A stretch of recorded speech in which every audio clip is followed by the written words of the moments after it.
What's going on, you guys? It is late night. June cover tunes. This is Benny Bassett. I'm here with another video in the month of June honoring a African American artist, musician, songwriter, composer who has been an influential and foundational part of modern music, modern American music, and in many cases, a lot of these folks I've been covering in all of pop culture, movies, um, soundtracks, civil rights, um, you name it. Almost all of them went beyond music and extended into the daily lives of not only African American communities but the world, and that's pretty incredible. This guy, no different. The only difference is he was only a solo professional musician for 4 years. You probably heard of him, a little guy named Jimi Hendrix. Uh, 4 years. That kind of blew my mind because he's one of the, maybe it's just because I'm a guitar player, but he's one of those guys I hear a lot about.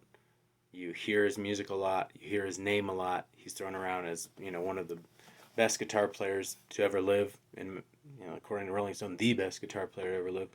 And if you read through his story and you read through some of the musicians that went and saw him, Eric Clapton, the first night they met, he played a song with Eric Clapton and his band, and Eric Clapton said he played all these styles with all these guitar gimmicks effortlessly, and it changed Eric Clapton's life forever. Just that one night playing with him. There's another night where Jimi Hendrix is in England, and George Harrison and Paul McCartney go to see him, and at this point, Jimi Hendrix's record has been chasing down Sgt. Pepper's Lonely Heart Club Band for weeks and weeks and weeks, and it just can't break it. But McCartney and Harrison go, and Jimi Hendrix opens the show with Sgt. Pepper's Lonely Hearts Club Band, and Paul McCartney said it was the biggest honor and highlight of his career. That ought to tell you all you need to know about Jimi Hendrix. I'll just go ahead and play the song and get it over with. No, that's not true. Jimi Hendrix, born in Seattle. Poor parents. His dad was drafted into the military while Jimmy was still had not been born yet, but was about to be. The dad got drafted. He goes to basic training, and when Jimmy and he was not born Jimmy, but I'm just going to call him Jimmy. He was given that name, but right before he's about to be born, the dad Al tries to leave basic training to go see his son be born, and the officer in charge of the fort puts him in the brig.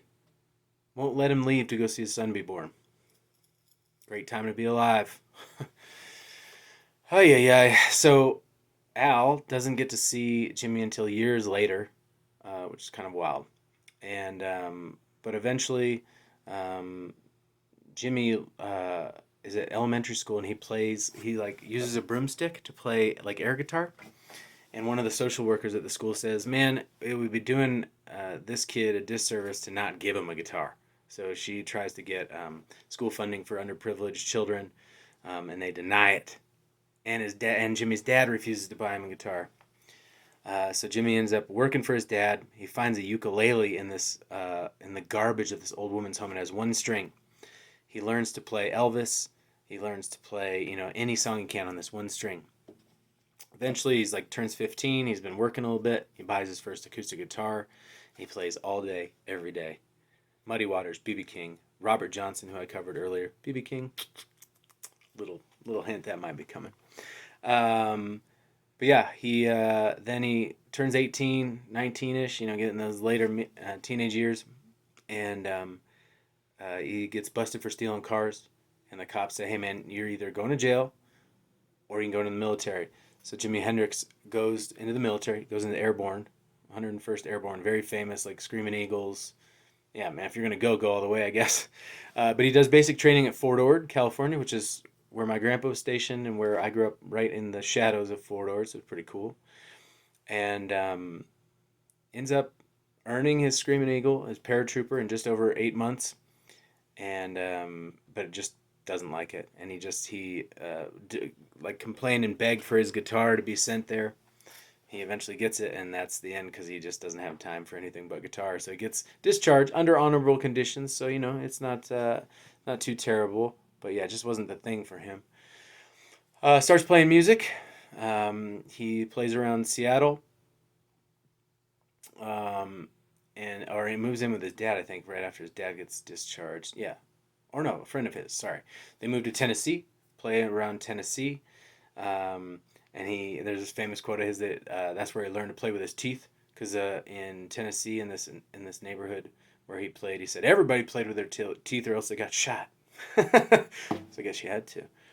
But he plays around. He gets into this the Chitlin circuit, let's call it, and starts playing with his own band and solo. And he starts backing up a ton of acts, playing guitar for acts. Several that have been covered here: Wilson Pickett, Sam Cooke, Ike and Tina Turner, Jackie Wilson, just incredibly talented people. He gets over that circuit. It's like mid '60s, '64. Gets over that circuit, gets a girlfriend, and gets out of there, right? He starts working for the Isley Brothers, becomes a guitarist with the Isley Brothers. He does some recording with the Isley Brothers. He continues to write. He goes to L.A. He records a single with Little Richard. I mean, this guy, he played with everybody. This is before he's even made a record of his own. Isley Brothers, playing with Little Richard. He plays in Little Richard's ensemble band. He's on TV with the ensemble band. He continues to tour with that band, and then he plays with Curtis Knight and the Squires, tours with them for almost a year. It turns to, let's see, we're in 1965, 66, and Hendrix moves to New York, into the Greenwich Village, which had this like really great diverse music scene at the time. He's offered a residency. He plays, and this Jimmy James and the Blue Flames pick him up and have him play as part of the group. He's playing this R&B circuit in New York, not making very much money. He's trying to get in. He plays the Cheetah Club in New York City. Linda Keith, girlfriend of Keith Richards at the time. Keith would have been confusing, but she is mesmerized by Jimi Hendrix. Says, "You gotta talk to this." She puts him in touch with people from the Rolling Stones background, and they're like, not into it. But the manager for Chas Chandler, who was in the Animals in Britain, is leaving the band and wants to manage and produce artists. Sees Jimi Hendrix, hears "Hey Joe," and is like, "I can make this work." Starts booking him shows, gets together the band, the Jimi Hendrix Experience, and one night, this is where he meets Eric Clapton. Chandler, the manager, brings him to see Cream, and they play together, and Eric Clapton says that quote about just having his life changed. Jimi Hendrix performs with Johnny Hallyday as a supporting act on a brief tour of France, and finally go to record. They record Are You Experienced? Because live they've been doing... they did some singles. They did "Hey Joe" because that was the one originally that Chandler wanted to record. And then they release "Purple Haze" in '67 and "Wind Cries Mary" in '67, and they both take off. They decide to do a full record. They do "Are You Experienced?" This is 1960, end of '67, I think, mid to end of '67. Spends 33 weeks on the chart, like I mentioned, just trailing right behind the Beatles forever and ever, and never ends up taking over the spot. But that was when the Beatles saw him. Then he plays at the Monterey Pop Festival. Everyone knows this image of him lighting the guitar on fire. The story I didn't know, and my mom was there, by the way. She would be mad if I didn't mention that. He covers Wild Thing and plays Rolling Stone, and Foxy Lady, Wind Cries Mary, Purple Haze, all these songs that hadn't even come out yet. And he burns this guitar, and the photographer that caught the picture, it was his last exposure on his roll of film. He didn't have any more, so he just gets this one perfect image that's been color corrected and edited and whatever, but it was just kind of like pure luck. This 17-year-old kid had one roll of film left. They record Bold as Love. They are the opening act for the Monkees. Bold as Love is the first record to use he's the first artist to use stereo phasing on guitar. He's like Jimi Hendrix is just known for using things that originally would have been sounded problematic as a guitar, feedback, phasing, all these kind of weird things, and he makes them melodic and just makes them incredible. They record Electric Ladyland. Hendrix has jams with B.B. King, Elvin Bishop, like all these incredible artists. And on Electric Ladyland is where he records this song, the song I'm going to do today, All Along the Watchtower. I know I've talked a lot, but it's freaking Jimi Hendrix. I'm a guitar player, and he's probably the most, one of the top 3 most famous musicians of all time, so we got to spend some time on it. He didn't just change music. He was, he was the highest paid musician when he played at Woodstock. He redid the national anthem in the most famous version of the performance of that song, and thanks to guys like Ray Charles and Stevie Wonder and all these guys that came before him, that were having their songs made famous by people like Elvis and all these white artists. Jimi Hendrix was taking white artists, Bob Dylan. I'm trying to think of the other, but several playing the Beatles, like whatever, and he's taken their songs and he's making them famous. So it's like this real turn and changing times and changing the guard. So we're gonna do some Jimi Hendrix tonight. And now that I'm this far into the video, I feel like I should probably play a song. Huh? So let's do that.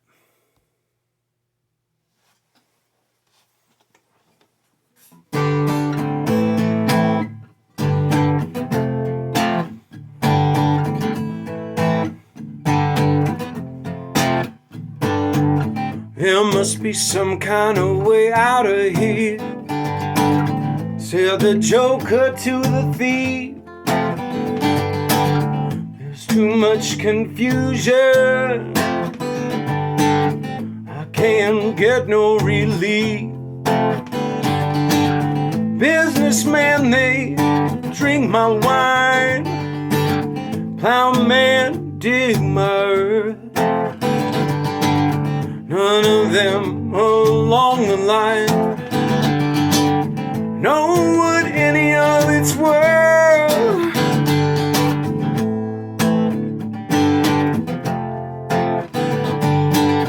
No reason to get excited. Thief, he kindly spoke. There are many here among us who feel that life is but a joke. But you and I, we've been through that. This is not our fate. So let us stop talking falsely now. I was getting late, yeah, yeah.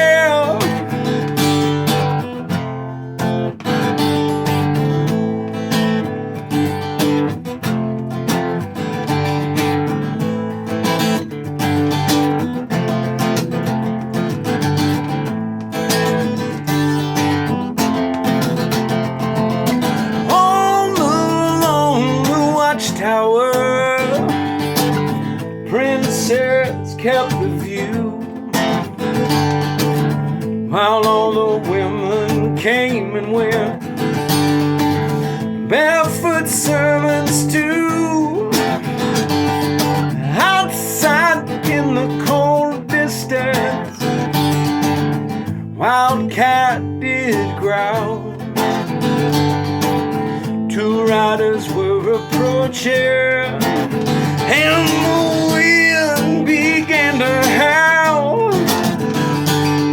All along the watchtower, all along the watchtower, all along the watchtower, yeah, yeah.